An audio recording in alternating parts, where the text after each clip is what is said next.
your Rich Paul is always the little guys, right? Because coming from Fat Joe, you're a little guy, right?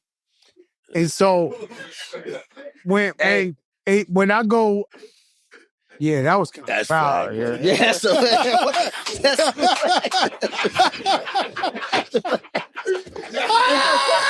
was a flag.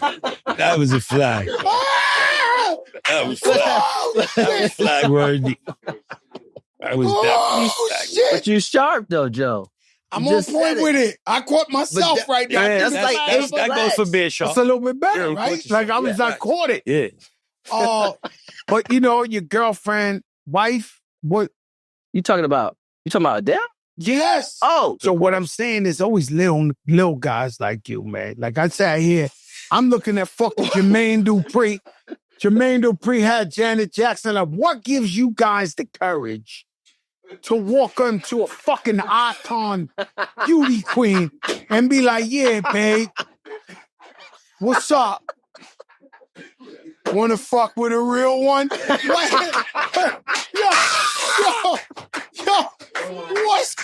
I'm looking at you. I said, damn, this man, you guys, yo.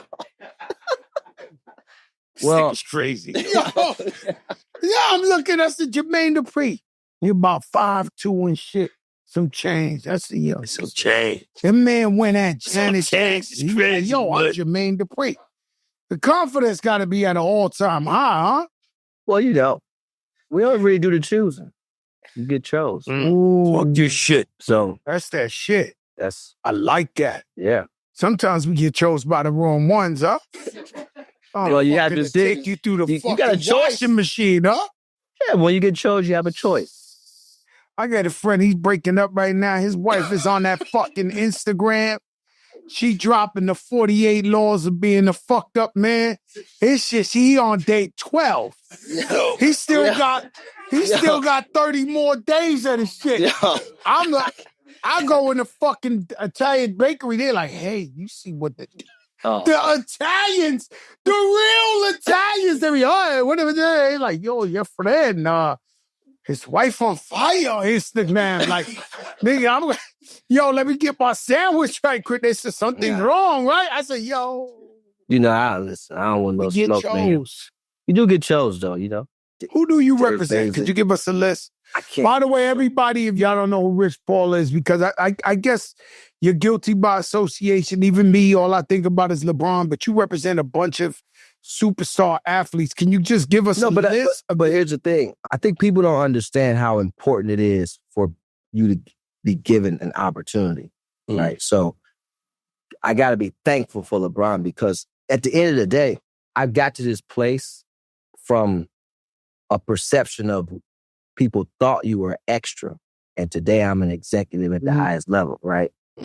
So that road travel, it has to start somewhere. That starts with the opportunity that I tell everybody around talent, whether you artists, whether you athletes, these guys don't owe you anything.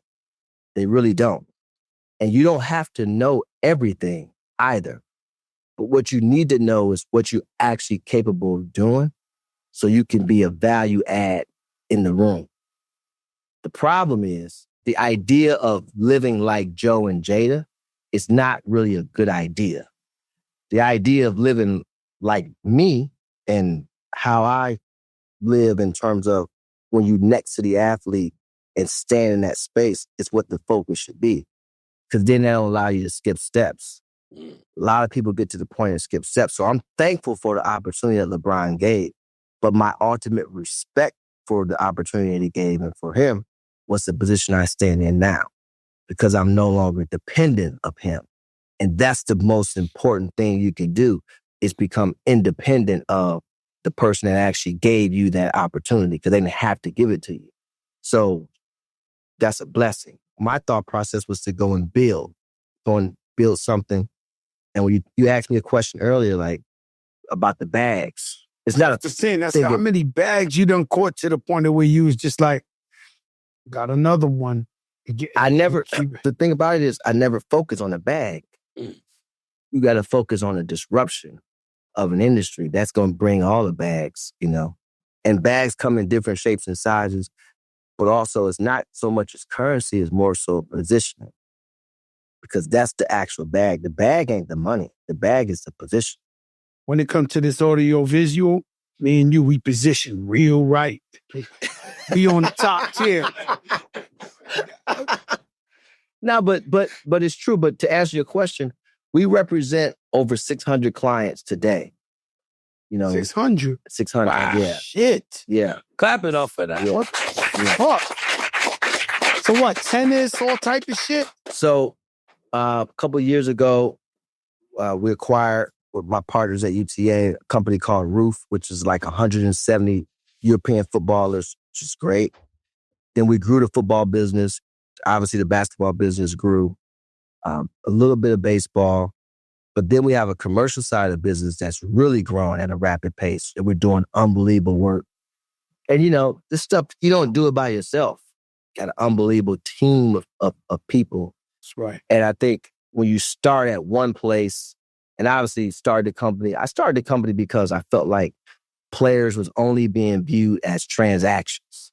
And I knew them as people coming from that side, working at shoe companies, I played every role though. I don't know if people really understand. I played literally every role. Break that down to us, man. That's important for the people. I played every role from stylist to I decided the jewelry, the watch, how to put the lay together, all the way to being in commercials, writing on commercials, all the way to picking we did a commercial, Walking My Shoes. And Cali was actually calling me on this crazy back then. They wanted to use this Curtis Mayfield sample. And I was like, nah, let's do something different for LJ because it was, he was so connected to the culture.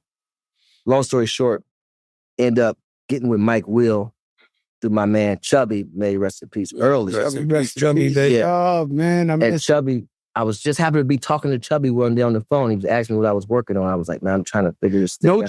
No Chubby baby, no yesterday's price is not today's price. He threw the battery in my back that day after the battle. He was talking so much shit. I went and threw the IG on and explaining the fucking verses. That's how I came up with yesterday's price is not to Chubby baby threw the battery in my back. Yeah. That led me to get on the phone with Mike Will. It was like, we need a hook for this. Because I'm going to call this kid. He called Sam Hook. Sam Hook wrote the hook, sent it to me, listened to it. Like, who you hear on this? And by us being from Ohio, and John Legend being from Ohio, we went and got John Legend. So like going from the clothes to jewelry to this, that's what I'm saying. People don't really understand like the journey. And by the way, we were still around.